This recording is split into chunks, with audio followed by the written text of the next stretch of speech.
नमस्कार दोस्तों। इस वीडियो में हम 2021 जनवरी में जो सी-टेट का एग्ज़ाम हुआ था उसके सीडीपी पोर्शन को सॉल्व करेंगे, जिसका क्वेश्चन नंबर फर्स्ट है। एक खेल क्रिया के दौरान चोट लगने पर रोहन रोने लगा।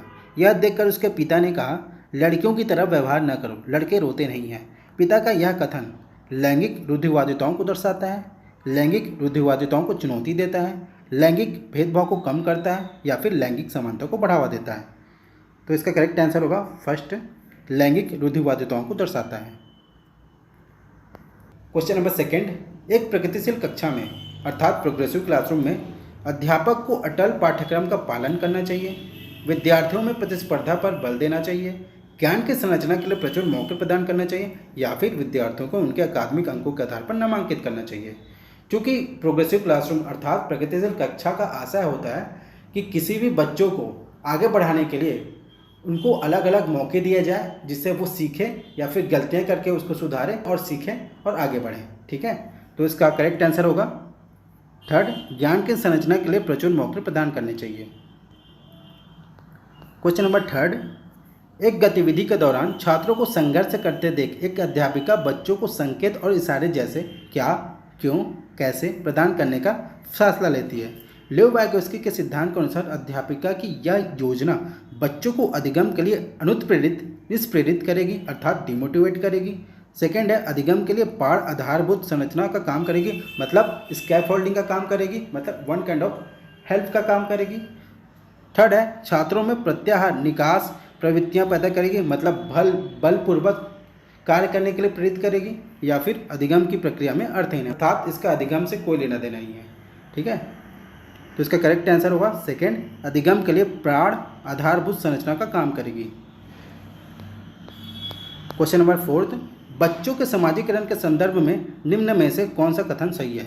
तो इसके बारे में मैंने अपने पिछले क्लास में बहुत अच्छे से एक्सप्लेन किया है, तो जाकर आप उसे देख सकते हो जिन लोगों ने नहीं देखा है, जिसमें मैंने बताया है कि जो परिवार होते हैं वो समाजीकरण के प्राथमिक कारक होते हैं और जो विद्यालय होते हैं या पड़ोसी वगैरह होते हैं वो समाजीकरण के द्वितीयक कारण होते हैं।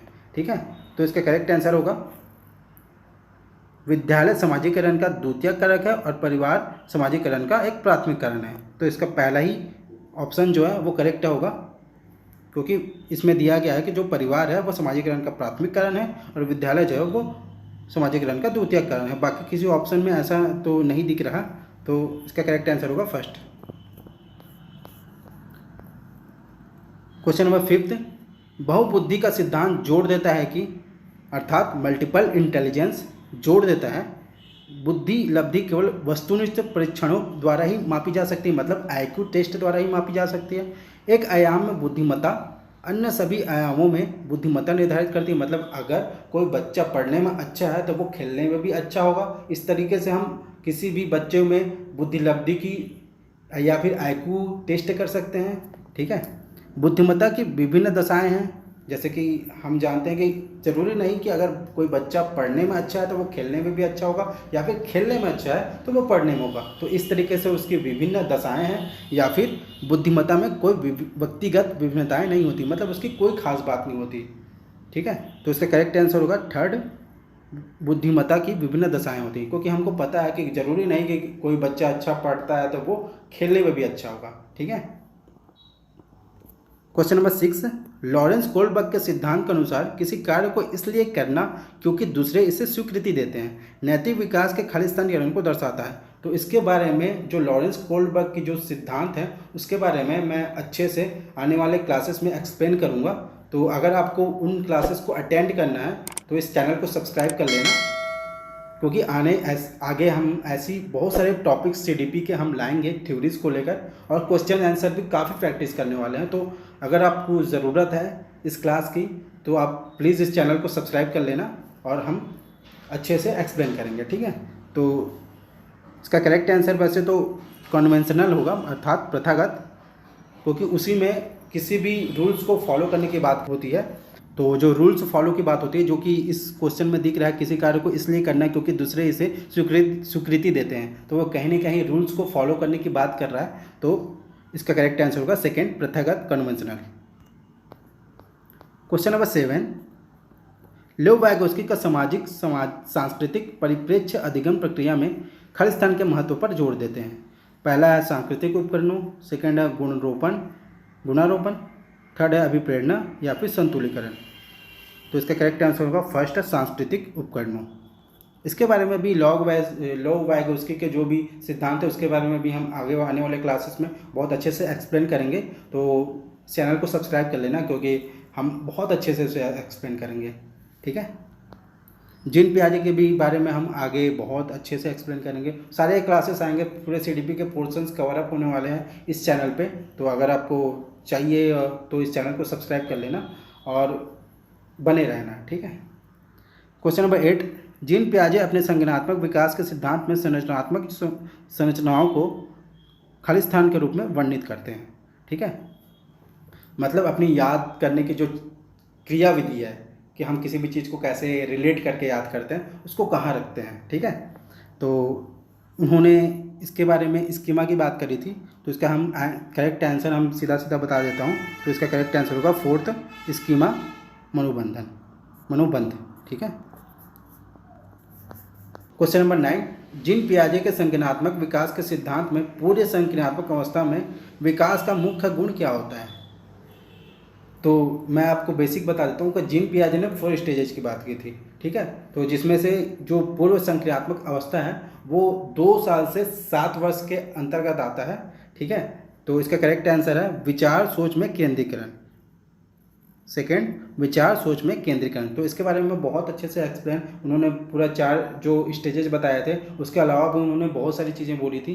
तो वो सारी चीज़ों के बारे में एक्सप्लेन करूँगा आने वाली वीडियोज़ में, तो बने रहना।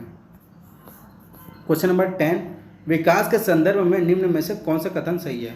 विकास की दर सभी संस्कृतियों में सभी के लिए समान होती है। विकास केवल विद्यालय में होने वाली अधिगम के से ही होती है। विकास केवल बाल्यावस्था के दौरान ही होता है, या फिर विकास बहुआयामी है। ठीक है, तो इसके बारे में भी मैंने अपने पिछले क्लास में बहुत अच्छे से एक्सप्लेन किया है कि विकास जन्म से लेकर मृत्यु तक चलने वाली प्रक्रिया है।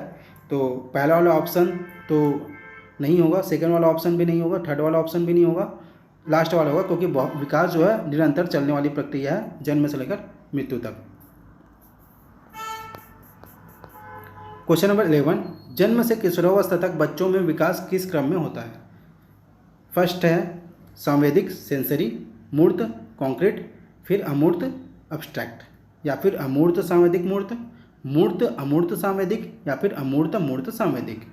तो इसका करेक्ट आंसर होगा फर्स्ट, क्योंकि जो जन्म में होते हैं बच्चे, जिनके बारे में जीन पियाजे ने भी बताया कि अपने थ्योरीज में बोला था कि जो सेंसरी मोटर जो भी बच्चे पैदा होते हैं वो अपने सेंसेस से सबसे पहले चीज़ों को जानने लगते हैं। अपने हाथ पैर नाक कान आँखों से के द्वारा किसी भी चीज़ को पहले पहचानते हैं। फिर मूर्त चीज़ों से मतलब छू कर देख कर इस तरीके से चीज़ों को जानने लग जाते हैं। फिर लास्ट में अमूर्त चिंतन करने लग जाते हैं। तो उनके जो भी विकास की क्रम होती है वो पहले सांवेदिक सेंसरी होती है, फिर मूर्त से कॉन्क्रीट होती है, फिर अब्स्ट्रैक्ट में चली जाती है, मतलब अमूर्त में चली जाती है। ठीक है। क्वेश्चन नंबर 12, एक प्रगतिशील कक्षा में व्यक्तिगत विभिन्नताओं को किस प्रकार से देखा जाना चाहिए। पहला, अधिगम की प्रक्रिया में बाधा, अध्यापक के पक्ष पर असफलता, योग्यता आधारित समूह बनाने का मापदंड, या फिर अध्यापन अधिगम प्रक्रिया की प्रयोजना के लिए महत्वपूर्ण। तो इसका करेक्ट आंसर होगा फोर्थ, अध्यापन अधिगम प्रक्रिया में प्रयोजना के लिए महत्वपूर्ण। क्वेश्चन नंबर 13, एक समावेशी कक्षा में खाली स्थान पर जोड़ होना चाहिए। प्रदर्शन अभिमुखी लक्ष्यों, अभिवेदी समरूपी निर्देशों, सामाजिक पहचान के आधार पर छात्रों के अलगाव, या फिर हर बच्चों के सामर्थ्य को अधिकतम करने के लिए अवसर प्रदान करना। क्योंकि जो समावेशी कक्षा है उसमें सभी बच्चों को समान रूप से आंकने की प्रावधान है। तो इसका करेक्ट आंसर होगा फोर्थ, हर बच्चों के सामर्थ्य को अधिकतम करने के लिए अवसर प्रदान करना। ठीक है। क्वेश्चन नंबर 14, दिव्यांगजन अधिकार अधिनियम 2016 के अनुसार निम्न में से किस शब्दावली का प्रयोग उपयुक्त है। जैसे कि इसमें खुद ही दे दिया गया है कि दिव्यांग अधिकार अधिनियम, तो पर भी हम ऑप्शन देखते हैं। मंदिक छात्र, विकलांग छात्र, छात्र जिसे शारीरिक दिव्यांगता है, या फिर छात्र जिसका अशक्त शरीर है। ठीक है, तो इसका करेक्ट आंसर होगा थर्ड, छात्र जिसका शारीरिक दिव्यांगता है। क्वेश्चन नंबर 15, अधिगम कठिनाइयों से जूझते छात्रों की ज़रूरतों को संबोधित करने के लिए एक अध्यापक को क्या नहीं करना चाहिए। ठीक है, दृश्य श्रव्य सामग्रियों का इस्तेमाल नहीं करना चाहिए, मतलब ऐसी प्रोजेक्टेड वगैरह से जो पढ़ाने का जो सीन होता है ना, वो सारी चीज़ें नहीं करना चाहिए। या फिर संरचनात्मक शिक्षा शास्त्रीय उपागमों का इस्तेमाल नहीं करना चाहिए। व्यक्तिगत शैक्षिक योजना नहीं बनाना चाहिए। या फिर शिक्षा शास्त्र और आकलन की जटिल संरचनाओं का प्रयोग नहीं करना चाहिए। ठीक है, तो इसका करेक्ट आंसर होगा 4th, शिक्षण शास्त्र और आकलन की जटिल संरचनाओं का प्रयोग नहीं करना चाहिए। बाकी ऊपर की चीज़ें हम करेंगे। ठीक है, जो कठिनाइयों से जूझ रहे हैं उन छात्रों के लिए। क्वेश्चन नंबर 16, सृजनात्मकता की पहचान का प्रमुख लक्षण क्या है, मतलब क्रिएटिविटी का प्रमुख लक्षण क्या है। हम कैसे पहचान सकते हैं कि ये बालक क्रिएटिविटी का लक्षण रखता है। ठीक है, फर्स्ट है कम परिज्ञानता बोधगम्यता, ये तो नहीं होगा। सेकंड है अपसारी चिंतन, मतलब बहुत अच्छे से बहुत चीज़ों को वो सोच सकता है। ठीक है, डिफरेंट तरीके से। या अति सक्रियता, मतलब बहुत ज़्यादा सक्रिय है। या फिर सतर्कता। ठीक है, तो इसका करेक्ट आंसर होगा सेकंड, अपसारी चिंतन। इस तरीके से हम किसी भी सृजनात्मकता वाले बालक को की पहचान कर सकते हैं। ठीक है, विविध पृष्ठभूमियों के अधिगमकर्ताओं को संबोधित करते हेतु एक अध्यापक को विविधता संबंधित मुद्दों पर बातचीत टालनी चाहिए। वैसे टालने की बात तो नहीं करनी चाहिए। विविध विन्यासों से उदाहरण लेने चाहिए। सभी के लिए मानकीकृत आकलनों का इस्तेमाल करना चाहिए। या फिर ऐसे कथनों का इस्तेमाल करना चाहिए जो नकारात्मक रूढ़िबद्ध धारणाओं को मजबूत करते हैं। तो इसका करेक्ट आंसर होगा सेकंड, विविध विन्यासों से उदाहरण लेने चाहिए। क्वेश्चन नंबर 18, समस्या समाधान क्षमताओं को किस प्रकार से सुसाध्य किया जाना चाहिए। तो इसका करेक्ट आंसर होगा थर्ड, समरूपों के इस्तेमाल को बढ़ावा देकर। ठीक है, क्वेश्चन नंबर 19, अधिगम की अभिप्रेरणा को किस प्रकार से कायम रखा जा सकता है। मतलब जो अभिप्रेरणा का जो मोटिवेशन है कि हमको पढ़ते रहना है, इसको किस प्रकार से कायम रखा जा सकता है। ठीक है, सीखने की जो अभिप्रेरणा मोटिवेशन है उसको कैसे हम कायम रखेंगे। बच्चे को दंड देकर तो ये तो हम करेंगे नहीं, क्योंकि ऐसा करने से बच्चा भागेगा। प्रवीणता अभिमुखी लक्ष्यों पर जोर देकर, अर्थात मास्टरी इस पे। ठीक है, बच्चों को बहुत आसान क्रियाकलाप देकर, आसानी से अगर वो चीज़ें कर लेगा तो वो तो बोर हो जाएगा ना, वन काइंड ऑफ। या यंत्रवत याद करने पर, मतलब रट्टा मरवा दो, तो ऐसा तो नहीं है। उसको फोकस कराना पड़ेगा कहीं ना कहीं प्रवणता अभिमुखी लक्ष्यों पर जोर देकर। ठीक है, focusing on mastery oriented goals. ठीक है, मतलब उसको एक गोल सेट करके बता दो कि भाई इतना कर लोगे तो तुमको चॉकलेट दूंगा, या उससे ज़्यादा करो तो बड़ा वाला चॉकलेट दूंगा। तो ऐसे हम क्या उसको इंटरेस्टिंग बना देंगे ना किसी भी अधिगम को, तो वो ज़्यादा अभिप्रेरित होगा। ठीक है, तो इसका करेक्ट आंसर होगा सेकेंड, प्रवणता अभिमुखी लक्ष्यों पर जोर देकर। क्वेश्चन नंबर 20, शर्मिंदगी का संज्ञान से कोई संबंध नहीं है। का संज्ञान पर नकारात्मक प्रभाव पड़ सकता है। बच्चों को अधिगम हेतु अभिप्रेरित करने के लिए बहुत प्रभावशाली है। या फिर भाव को अध्यापन अधिगम प्रक्रिया में बारंबारता पैदा करना चाहिए। तो देखो, किसी भी बच्चों को अगर शर्मिंदगी दोगे तो वो पढ़ाई के पास जाएगा या उससे दूर भागेगा। अगर कोई बच्चा क्लास में जा रहा है और वो बार बार शर्मिंदगी महसूस कर रहा है, तो वो जाहिर सी बात है वो बच्चा क्लास में आने से आनाकानी करेगा। ठीक है, तो उसका संज्ञान से संबंध तो है, क्योंकि इमोशंस का संबंध तो शर्मिंदगी से है ही। तो संज्ञान के बाद नकारात्मक प्रभाव पड़ सकता है, तो पड़ेगा ही। बच्चों को अधिगम है तो अभिप्रेरित कहाँ से करेगा, वो तो भाग रहे क्लास से। या फिर भाव को अध्यापन अधिगम प्रक्रिया में बारंबारता पैदा करना चाहिए। ऐसा पैदा करोगे तो भाग ही जाएगा, वो तो क्लास आएगा ही नहीं। तो इसका करेक्ट आंसर क्या होगा सेकेंड, संज्ञान पर नकारात्मक प्रभाव पड़ता है। तो इसका सीधा सीधा ऐसा ही है कि अगर आप टीचर बनते हो तो कभी भी इसका उपयोग नहीं करना चाहिए कि किसी भी बच्चों को उसके ड्रेसिंग सेंस, उसके पढ़ने लिखने, किसी भी चीज़ों से उसे शर्मिंदा नहीं करना चाहिए, क्योंकि अगर ऐसा करोगे तो वो बच्चा क्लास से भाग जाएगा। ठीक है, क्वेश्चन नंबर 21, निम्न में से अध्यापन अधिगम का सबसे प्रभावशाली माध्यम कौन सा है? विषय वस्तु को यंत्रवत याद करना, संकल्पनाओं के बीच संबंध खोजना, बिना विश्लेषण के अवलोकन करना, या अनुकरण, नकल और दोहराना। तो इसका भी करेक्ट आंसर हम बता ही सकते हैं, सीधी सीधी सेकंड होगा, संकल्पनाओं के बीच संबंध खोजना। संबंध से हम आसानी से किसी भी चीज़ को अच्छी तरीके से अधिगम कर सकते हैं या सीख सकते हैं। क्वेश्चन नंबर 22, एक अध्यापिका को दिए गए किसी कार्यकलाप में छात्रों की विभिन्न त्रुटियों का विश्लेषण करना चाहिए, क्योंकि इसके आधार पर वह दंड की बात कौन करेगा यार। अब वो सीन पहले वाली बात नहीं रही जो दंड देकर बच्चों को सिखाया जाता था, अब नियम चेंज हो चुके हैं। त्रुटियों की समझ अध्यापन अधिगम प्रक्रिया के लिए महत्वपूर्ण है। आगे देखते हैं, इसके आधार पर वह ज़्यादा त्रुटियों करने वाले छात्रों को दूसरे छात्रों से अलग कर सकता है। तो ये भी हम नहीं करेंगे। अधिगम केवल त्रुटियों के शोधन पर निर्भर है, ऐसा भी नहीं है। तो इसका करेक्ट आंसर होगा सेकंड, त्रुटियों की समझ। अगर त्रुटियों को हम समझ गया कि ये बच्चा इतना गलती कर रहा है, तो उसके अध्यापन अधिगम प्रक्रिया में के लिए अर्थपूर्ण है। तो उसको हम बता सकते हैं कि भाई तू यहाँ गलती कर रहा है, बच्चा तू यहाँ गलती कर रहा है, तो तू इसको और अच्छे से कर, यहाँ गलती मत कर, जोड़ना घटाना जो भी चीज़ें हैं, और जोड़ने वाली चीज़ों को घटा दे रहा है, तो हम उसको अच्छे तरीके से बता सकते हैं कि अगर यहाँ त्रुटि कर रहा है तो उसको वहीं पर जाकर हम सुधार सकते हैं। तो इसका करेक्ट आंसर होगा त्रुटियों की समझ अध्यापन अधिगम प्रक्रिया में के लिए अर्थपूर्ण है। ठीक है। क्वेश्चन नंबर 23, बच्चों को सिखाने में कठिनाई होती है जब सूचना अलग अलग टुकड़ों में प्रस्तुत की जाती है, वो आंतरिक रूप से अभिप्रेरित हैं। अब अंदर से वो मोटिवेटेड है तो भाई वो सीखेगा ना।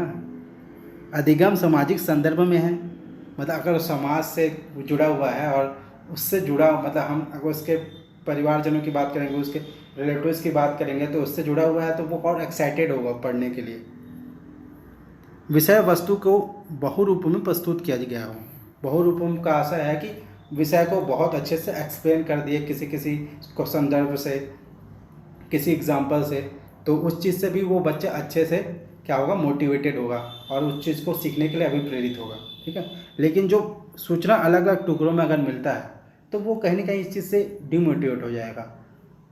तो इसका करेक्ट आंसर होगा फर्स्ट, सूचना अलग अलग टुकड़ों में प्रस्तुत की जाए तो बच्चे के सीखने में कठिनाइयाँ होती हैं। क्वेश्चन नंबर 24, अधिगम की सर्वोत्तम अवस्था कौन सी है? उच्च उत्तेजना, मतलब एक्साइटेड है, और उच्च भय और डरा हुआ भी है। बहुत ज़्यादा डरा हुआ भी है और एक्साइटेड भी है। बहुत ज़्यादा एक्साइटेड है, बहुत सारा ज़्यादा डरा हुआ भी है। सेकंड है निम्न उत्तेजना, उच्च भय, मतलब एक्साइटेड भी नहीं है और डरा हुआ भी बहुत है। संतुलित उत्तेजना, कोई भय नहीं, मतलब डरा हुआ बिल्कुल नहीं है और उसका जो एक्साइटमेंट है वो नॉर्मल है। ठीक है।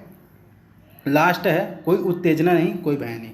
अब वो भाई एक्साइटेड भी नहीं है, नहीं उसको डर है, तो भाई हम सीधा सीधा बोल सकते हैं कि उत्तेजना चाहे जितनी भी हो, अगर वो डर रहा है तो वो चीज़ों को अच्छे से नहीं कर पाएगा।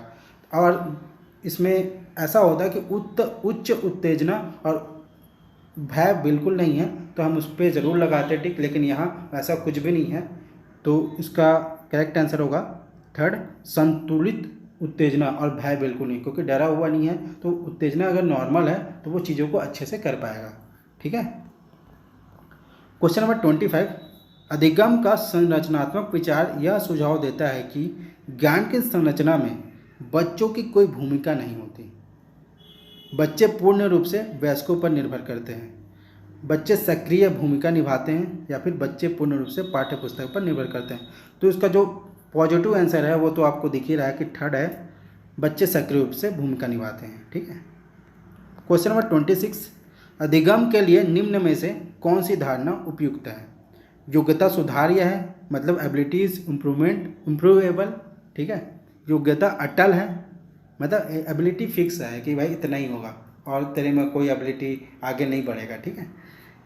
प्रयासों से कोई फर्क नहीं पड़ता, अब तू कितना भी प्रयास कर ले भाई एबिलिटी उतना ही रहेगा, मतलब तू इतना ही सीख पाएगा। ठीक है। असफलता अनियंत्रित है, तो हम देख सकते हैं जो एबिलिटी है वो इम्प्रूवेबल है। ठीक है। तो इसका करेक्ट आंसर होगा फर्स्ट, योग्यता सुधार्य है। क्वेश्चन नंबर 27, निम्न में से कौन सी परिपाटी विद्यार्थियों में संकल्पनात्मक समझ में बढ़ोतरी करने में सहायक है? प्रतिस्पर्धा आधारित प्रतिस्पर्धाएं, मतलब कंपटीशन से। ठीक है। सेकंड है पाठ्य पुस्तक केंद्रित शिक्षा शास्त्र, बारंबार परीक्षाएं या अन्वेषण और संवाद। विद्यार्थियों में संकलनात्मक समझ, मतलब अगर वो भी जो भी कॉन्सेप्चुअल जो भी उसके समझ अंडरस्टैंडिंग बन रही है वो किससे बनेगी, कंपटीशन से तो बनेगी नहीं, क्योंकि वो कंपटीशन में रहेगा तो जाहिर सी बात है वो दूसरे से आगे बढ़ने पे ज़्यादा फोकस करेगा, ना कि उस चीज़ को कॉन्सेप्ट वाइज सीखने में। ठीक है, और टेक्स्ट बुक से तो वो बस रट्टाफिकेशन कर सकता है, समझ तो पाएगा नहीं। लास्ट है कि बारंबार परीक्षाएं, मतलब टेक्स्ट बुक से वो समझ सकता है लेकिन ज़रूरी नहीं है कि वो कॉन्सेप्ट को सही तरीके से समझेगा खुद से, और टेक्स्ट बुक के ऊपर पूरी तरह से अगर वो डिपेंड भी रहेगा तो हो सकता है कि वो गलत तरीके से भी किसी चीज़ों को समझ पाए। ठीक है, लास्ट है बारंबार परीक्षाएं, मतलब बार बार परीक्षाएं ले लो और वो सीख जाएगा। ठीक है, मतलब उसका कॉन्सेप्ट क्या बोलते हैं अच्छा हो जाएगा। या फिर अन्वेषण और संवाद, मतलब भाई उस चीज़ को उसने जाना, पढ़ा, समझा, फिर उसकी इंक्वायरी करी कि भाई ये सही है कि गलत है, फिर दूसरों से बातचीत किया, संवाद किया कि भाई मैंने जो सोचा हूँ या जो मैं पढ़ रहा हूँ, क्या जो मेरी अंडरस्टैंडिंग है वो क्या सही है या नहीं। तो इसका करेक्ट आंसर क्या होगा, फोर्थ, अन्वेषण और संवाद। किसी भी विद्यार्थी में संकलनात्मक समझ मतलब कॉन्सेप्चुअल अंडरस्टैंडिंग में बढ़ोतरी करने पर सहायक जो है वो अन्वेषण और संवाद है, मतलब inquiry and dialogue. Question number 28, एक कार्य के दौरान सायना स्वयं से बात कर रही है कि वह कार्य पर किस प्रकार प्रगति कर सकती है। लेव वाइगोस्की के भाषा और चिंतन सोच के बारे में दिए गए विचारों के अनुसार इस तरह के व्यक्तिगत वाक्य क्या है, मतलब पर्सनल टॉक। तो जीन पियाजे जो हैं इसको ईगोसेंट्रिक बताते हैं, लेकिन जो लेव वाइगोस्की हैं वो बोलते हैं स्व नियमन, मतलब सेल्फ रेगुलेशन। ठीक है, जो कि इसमें लेव वाइगोस्की के बारे में पूछा है तो हम इसको सेल्फ रेगुलेशन से लगाएंगे, लेकिन अगर जीन पियाजे बोलते हैं तो हम इसको ईगोसेंट्रिक बोलते हैं, आत्म केंद्रितता बोलते हैं। तो इसका करेक्ट आंसर होगा सेकंड, स्वनियमन, जिसके पूरे लेव वाइगोस्की की जो भी थ्योरीज है, जीन पियाजे, लेव वाइगोस्की और लॉरेंस कोलबर्ग और आने वाले और भी जितनी भी थ्योरीज हैं उन सारे के बारे में हम आने वाले क्लासेस में बहुत अच्छे से एक्सप्लेन करेंगे। तो अगर आपको वो क्लासेस चाहिए तो इस चैनल को सब्सक्राइब कर लेना और वीडियोस को देखना, लगे रहना, इस चैनल पे बने रहना। मैं बहुत अच्छे से बताऊंगा और ऐसा बताऊंगा कि आपको किसी भी एग्ज़ाम में जाकर बैठोगे ना तो आप आंसर देखते ही समझ में आ जाएगा आपको कि भाई यही है आंसर, हमको कहीं जाने की ज़रूरत नहीं है। ठीक है, क्वेश्चन नंबर 29 है, मूल्यांकन पद्धतियों का लक्ष्य होना चाहिए। अर्थात क्वेश्चन नंबर 29, मूल्यांकन पद्धतियों का लक्ष्य होना चाहिए विद्यार्थियों को नामांकित करना, योग्यता आधारित समूहों में विद्यार्थियों को विभाजित करना, विद्यार्थियों की ज़रूरतों एवं आवश्यकताओं की पहचान करना, या फिर पुरस्कार वितरण हेतु उच्च अंक प्राप्त करने वाले विद्यार्थियों की पहचान करना। तो इसका भी आंसर हमको सीधा सीधा बता सकते हैं कि भाई जो भी हम मूल्यांकन करते हैं वो अच्छे से बच्चों को सिखाने के लिए और बेहतर तरीके से सिखाने के लिए हम करते हैं। तो इसका करेक्ट आंसर क्या होगा, विद्यार्थियों की ज़रूरतों एवं आवश्यकताओं की पहचान करना। ठीक है, क्वेश्चन नंबर 30, बच्चों के विकास की व्यक्तिगत विभिन्नताओं को किस पर प्रतिरूपित किया जा सकता है। इसके बारे में भी मैंने अपने पिछले क्लास में बहुत अच्छे से एक्सप्लेन किया है, तो जाओ देखो, बहुत मज़ा आएगा। और ये सब क्वेश्चन तो आप ऐसे ही सॉल्व कर लोगे। तो इसका करेक्ट आंसर होगा, बिना देखे हम बता सकते हैं कि किसी भी विकास के व्यक्तिगत विभिन्नताओं को प्रेरित करने के लिए आनुवंशिकता और साथ ही साथ पर्यावरण दोनों का महत्वपूर्ण योगदान होता है। ठीक है, तो इसका करेक्ट आंसर होगा फोर्थ, आनुवंशिकता एवं पर्यावरण की पारस्परिकता पर। ठीक है, तो CDP का पोर्शन कंप्लीट होता है 2021 जनवरी का, जो CTET का एग्ज़ाम हुआ था, उसका CDP पोर्शन कंप्लीट होता है। तो आगे हम और भी बहुत सारी चीज़ों को देखेंगे, तो उस सारी चीज़ों के लिए आप इस चैनल को सब्सक्राइब कर लेना, और अगर आपको ये वीडियो अच्छा लगा हो तो इस वीडियो को लाइक कर देना। और तो मिलते हैं अगले वीडियो में, तब तक के लिए अपना ख्याल रखें, खुश रहें और पढ़ते रहें। ठीक है, चलिए बाय।